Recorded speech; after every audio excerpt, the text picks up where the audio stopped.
Alugamos uma casa abandonada em Saquarema. E no episódio de ontem, mostramos a sala principal da casa. E recebemos muitas mensagens e comentários perguntando o que são esses espaços nos cantos da sala. Outra coisa que também gerou muita dúvida foi o fato de eu ter fechado as antigas caixas de interruptores com cimento. Então, enquanto eu deixo as imagens do que foi feito hoje por aqui, vou aproveitar para tirar essas dúvidas de vocês. Bom, então vamos começar falando sobre os espaços nos cantos da sala. Desde que viemos a primeira vez na Casa das Corgas, nós também ficamos muito curiosos com relação a isso. E criamos várias hipóteses de para que eles eram usados. Visto que a casa é da década de 60 e na época os costumes e a decoração das casas eram bem diferentes do que vemos hoje em dia. Pensamos que poderiam ser espaços para cofres escondidos, ou para a adega de vinhos, já que a casa era de uma família portuguesa e portugueses têm o costume de beber vinho. Ou quem sabe capelinhas para imagens sacras. E chegamos a pensar até em pequenas bibliotecas ou armários para jogos de tabuleiro. Então, quando a família dos antigos donos da casa entrou em contato conosco, essa foi uma das primeiras perguntas que fizemos com relação à casa. E a resposta que tivemos foi que em cada espaço desse havia uma imagem de um santo esculpido em madeira. Então, uma de nossas hipóteses realmente estava certa. Eram capelinhas sacras. Mas depois de um tempo, conhecemos outra família que também morou na casa. E eles contaram que depois dos santos, esses espaços também já foram usados como caixas acústicas. Falaram que havia uma caixa de som em cada um e uma portinha vazada, que fazia com que o som se espalhasse pela sala de maneira uniforme, fazendo com que as pessoas nem percebessem que as caixas ficavam ali. E sabendo disso, nós fizemos um teste. Colocamos uma caixinha de som em um dos espaços e o som realmente fica com uma acústica muito boa. Então, provavelmente vamos utilizar essa ideia em nossa hamburgueria, para deixarmos som ambiente na sala.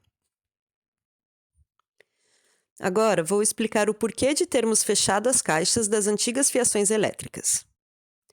Pois muita gente comentou que deveríamos apenas colocar uma tampa, para caso alguém um dia queira usá-las novamente. E muita gente também nos aconselhou a trocar a fiação, mas usar os antigos eletrodutos, que seria mais fácil e mais barato do que fazer toda a fiação nova sobreposta à parede. Então, o que não ficou bem claro é que a antiga fiação foi quase toda roubada, e nos lugares onde ela foi arrancada, podemos perceber que os fios passavam direto por dentro da parede, sem conduítes.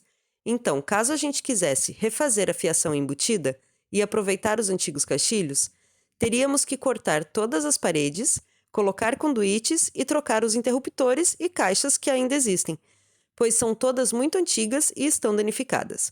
Então nada seria reaproveitado, e o trabalho e custo seriam muito maior do que fazer a instalação no estilo industrial sobreposto à parede. Então, só para deixar claro, se desse para reaproveitar alguma coisa, nós faríamos, assim como fizemos com o encanamento hidráulico, mas na questão elétrica, realmente é bem inviável. Bom, agora vamos falar de paredes? Como vocês podem notar, o trabalho por aqui continuou sendo raspar, limpar, emassar e lixar as paredes das salas da casa. Outra coisa que me perguntaram foi por que eu estava usando massa acrílica ao invés de massa corrida. E é porque nós já tínhamos um pouco de massa acrílica que havia sido comprada para a reforma da nossa antiga hamburgueria. Então aproveitei ela para já começar a tapar os buracos por aqui. Mas hoje compramos mais um balde de massa acrílica, pois como ela tem as mesmas funcionalidades da massa corrida e é mais resistente, pois é indicada para uso externo, e a diferença do preço é pequena, preferimos continuar usando ela, para evitar transtornos por conta da umidade. Afinal, essas paredes já tiveram tantas infiltrações por tantos anos que elas merecem um produto mais resistente à umidade. Outra novidade de hoje é que conseguimos mais algumas extensões de luz, então conseguimos iluminar a sala para podermos trabalhar até mais tarde. E já aproveitamos também para usar uma lixadeira elétrica, que pegamos emprestada com um amigo. Então, o plano é terminar de emassar as paredes danificadas amanhã e, assim que possível, já ir lixando todas elas, para na segunda-feira já começar a pintura das salas. para já podermos arrumar o espaço para receber as mesas da hamburgueria. E por hoje é isso. Trabalhamos até o momento em que vimos a cor que estava o céu. E não tem como continuar lixando paredes com esse pôr do sol. Então fomos recarregar as energias na beira da lagoa. E amanhã a gente continua.